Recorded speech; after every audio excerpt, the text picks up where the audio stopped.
Today we will learn how to generate a QR code for any image step by step. So let's get started. First of all, type in the following address in your browser: qrgenerator.org.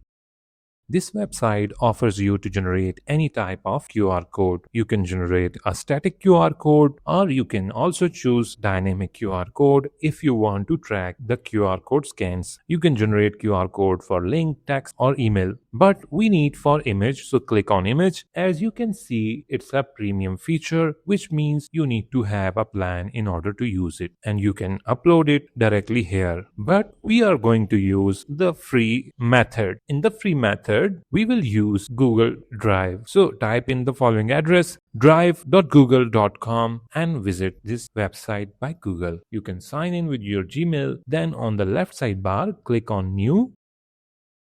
Then click on File Upload. Then select your image. Open it. It will take some time before the upload is complete. You can see the check mark, which means the upload has been completed. You can find it under My Drive. Our file is located here and ready. So click on it to select it. Then click the following three dots. Then click Share.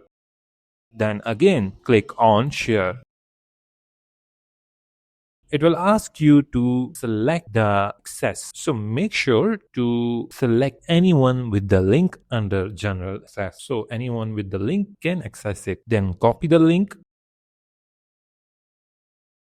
Now go back to QR Generator website, and here choose the QR code type link. Then paste the link here. It will generate a QR code automatically when you press enter.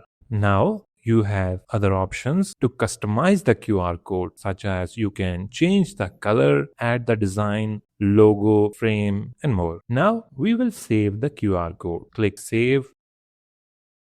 Then choose your desired format. We will choose PNG. The QR code is now ready. Open it. Now let's test this QR code using a QR scanner app. Open the Scan QR app. Then point it toward the QR. It will scan the QR code automatically. Now let's open the link. Here you go. So anyone who scans the link will land on your image. So this is it for this video. Make sure to subscribe for more.